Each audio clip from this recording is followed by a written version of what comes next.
But that is not the depth point of sacrifice in the Old Testament. There is even language that rejects it. Your burnt offerings are not pleasing to me, says God. This is a true sacrifice, that you do justice, love mercy, and walk humbly with your God. You offer sacrifices and you lie on your ivory couches while widows and orphans go hungry. Those aren't sacrifices. The purpose of sacrifice was to set aside a portion. And in the setting aside the portion, you make the whole holy. You sacrifice a portion, and by sacrificing a portion, you sanctify the whole. Most of us who believe in some sense of tithing our income, at least in giving away a portion of our income or a portion of something, most of us who have some practice of that think of it as a duty or an obligation. We give 10% away so that we can be free to do as we like with the remaining 90%. Or we give some percentage away so that we can be free to do what we want to with the rest. But the Old Testament understands that in giving away 10%, what we do is we make the remaining 90% holy. We sanctify it. Interestingly, that is the experience of most people who actually tithe or give in terms of a proportion of what they have. It changes the way we see the rest of it. It reorients priorities. It brings our focus to a different center. We give away a portion. We sanctify the whole. We act that out every Sunday in Eucharist. Eucharist, by the way, at least in Rite 1, is referred to as a sacrifice of praise and thanksgiving. The bread and the wine are presented. They're offered. That's why they are brought forward down the aisle. They are brought forward to be offered. They are symbols of our lives. They are the work of our hands, the results of our labor. That was a whole lot easier to understand at an intuitive level in a society that was agrarian. It takes a lot more imagination today. The symbol is more distant, more stretched, but it is there nonetheless. It is why we bring the money down the aisle. It isn't because we want to worship the money. It's because the money is a symbol of our lives. It is a symbol of the work of our hands. It is what we do. And so we bring them down together. The money, the bread, and the wine. We don't make enough of it, but that money should be presented, offered. It isn't just money we're giving to run the church. Don't forget that's important. But it's not the only thing we're doing. This is ourselves that we are offering. And those symbols of our lives, of our work, are offered as a way of offering us. And then they are given back to us to transform our lives by the presence of Christ. We aren't giving God something to make God happy. We are giving God a portion of our lives so that the entirety of our lives can be made holy. In the giving of a portion, we sanctify the whole. The second biblical concept that is essential to understanding Sabbath is that God is the creator of time. This one is very difficult. It's very difficult for those of us who live in the scientific age.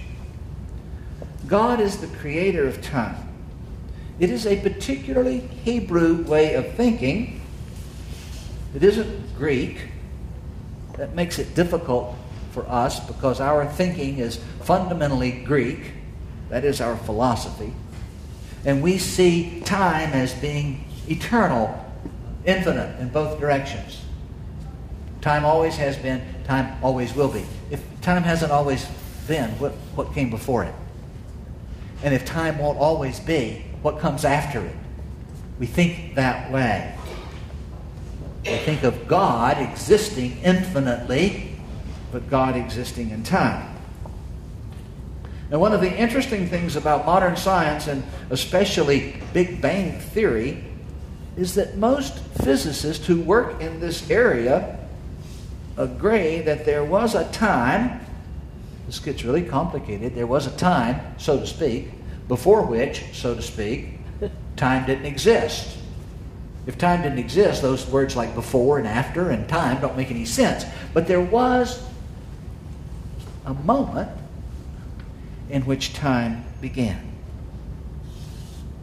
Before the Big Bang, there was no time. There was no before and after. All matter was located in a pinpoint of infinite density. Just was. Nothing moved. There was no time. There was nothing outside it. It was all that was. Don't try to think about it too hard. It's like the Trinity. If you start getting serious about it and start mucking around in it, it all starts to go fuzzy. So just don't try to think about it. But just take my word for it that in the Bible, in the Hebrew Bible, God is understood as the creator of time. God made the sun and the moon to mark day from night. God created the sun, God created the moon, and it was day one. Time began. It was morning and evening, the first day. So the Sabbath is a sacramental sign of our relationship to God as creator. We are not the creator. We are created. Now, every one of us would go, that's true. I don't mind that as long as I get to do what I want to. I don't mind being created as long as it doesn't mean anything. But it's not without important implications. We are not the lords of time. We did not create it, nor do we control it.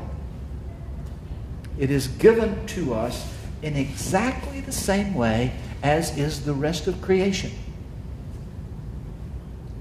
It is giving back a portion of it, setting aside a portion of it that makes all of it holy.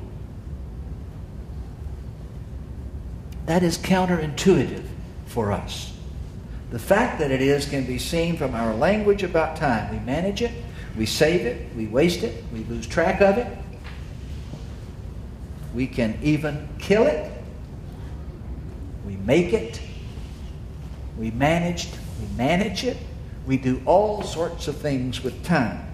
For the Old Testament and for the New Testament as well, Sabbath is not the act of doing nothing. Sabbath is doing rest.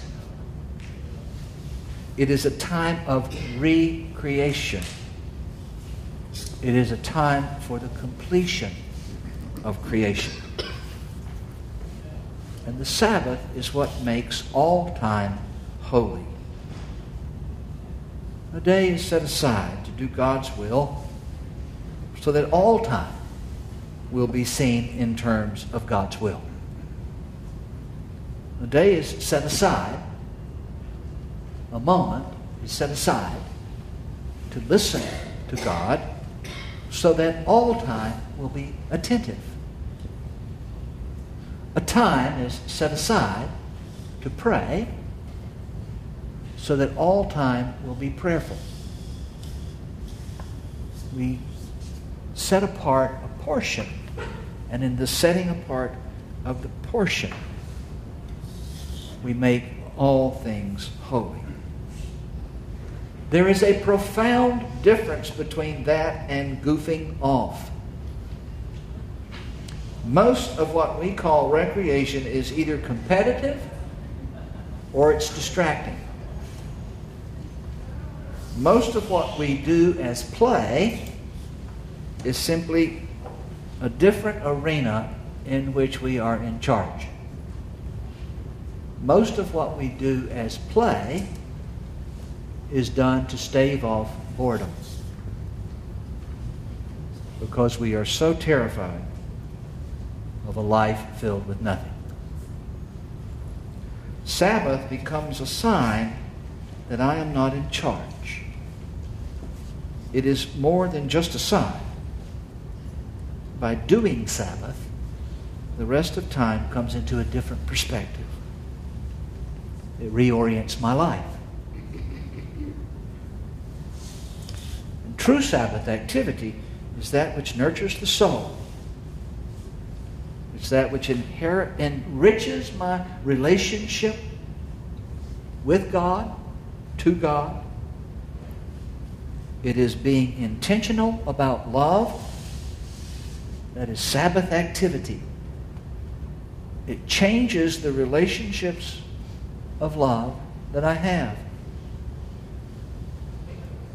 It changes those relationships not just when I'm being intentional, but all the time.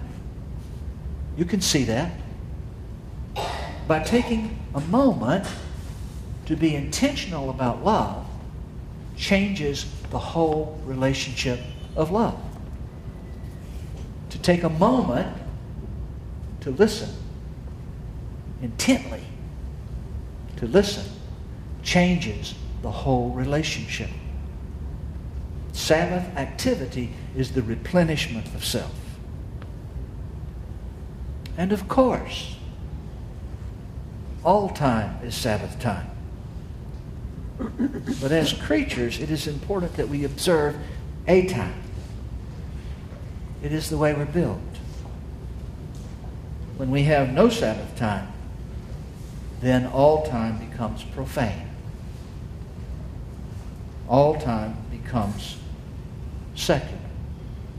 And we live into a distorted view of ourselves as being the creator and the master of time. And that's why in the Old Testament the observance of Sabbath is so important. Has nothing to do with blue laws. We are drawn by Sabbath into understanding. It is redemptive, the very process. It is sacramental. A disregard of the Sabbath has little to do with blue laws. If you can't do it on Sunday or Saturday, actually Saturday is really the Sabbath, then you better not do it. Disregard for the Sabbath is the insistence that I am God and God isn't. It is the insistence that creation comes from me. Sabbath is the insistence that holiness is the purpose of creation. So, that gets me about halfway where I was going, but I will stop there because it's a good stopping place, and we will begin there and talk about some other things along that line in 2 weeks. Next week we are going to have a big celebration as we begin building our legacy. Thank you.